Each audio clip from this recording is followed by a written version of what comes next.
Seeing crypto prices make some pretty crazy moves today. But I guess that might be the case because it's a pretty crazy day all around. Take a look at, for example, the most important event of the day, the fact that all the Ethereum spot ETFs got approved. Now, there are a couple of things that definitely need to be mentioned here. There are some pretty significant discussions going on right now about what exactly got approved, what exactly is happening, and what's about to happen next. But one thing we all know is that prices right now are facing an ever so slight correction, which actually was quite similar to what happened with Bitcoin right after it got approved. Even with Bitcoin's crazy price skyrocket, it was not the day or the next few days after ETFs. It took a little bit of time, and that is the expectation right now, that people bought the rumor, sold the news. But we all know that ETH are now officially commodities. You know, Ethereum is a commodity. So from here, theoretically speaking, things should start looking better. Anyway, apparently US Senator Cynthia Lummis also says they're building a pro-crypto army in Congress. SEC Chair Gary Gensler says stay tuned when asked about spot Ethereum decision, but eventually it was obviously approved. U.S. House passed a bill to ban the Federal Reserve from creating a CBDC. So things are just really interesting overnight. Ethereum has effectively been deemed a commodity, the Coinbase chief legal officer has said, and BlackRock's spot Ethereum ETF has been listed on the DTCC under the ticker ETHA. Anyway, let's talk about what's going on and where a little bit of drama resided in the crypto community. And I really thought this was quite interesting, by the way. Anyway, let's take a look. So, Alpha on why Ethereum isn't mooning right now. And I mean, the price did pretty okay at the start, but has since come down ever so slightly. He states that that's because only the 19B4s are approved, not official S1s. Approval was by Division of Trading/Markets on delegated authority. Means a commissioner can challenge in the next 10 days, also means they are trying to hide the vote because it's political. What's really going on here is a horse trade of something pro-crypto for getting ESG rules in place. The ESG rules need to be put in place before July 1st, or Trump can potentially challenge them if he gets elected. Similar vibes to the FIT21 Act.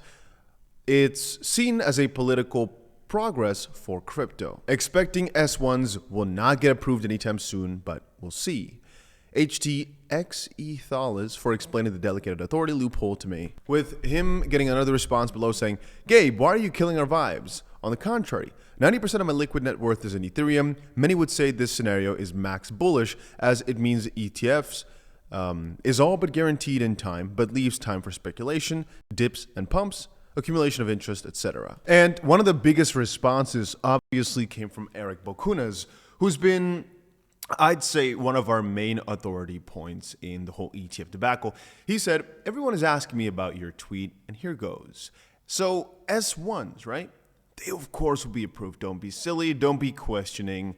Point number 2, approval was by division, yada yada. So what? That's how a lot of them get approved. So what does that mean? Then about being able to challenge it, they won't challenge in any way meaningful. It won't be unapproved. Again, what we've read up about when it comes to all this political stuff, it indeed seems very unlikely that all of a sudden they'll go a 180 again. Because on what basis? If everybody on the forefront all of a sudden has said, no, let's make some proper crypto rules, this, that, and ETH is a commodity, ETH is fine, it's hard to now turn that around.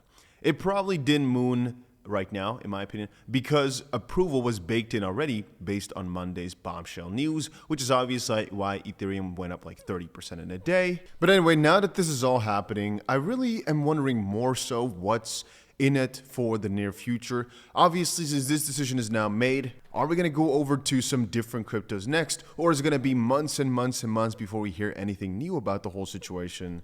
And I've spent like the last, I'd say, hour or so here trying to dig through more news and see if there's anything really interesting to discuss. But honest truth, I think AI coins or some XRP theories would be interesting, but I think they'd be better for a separate video.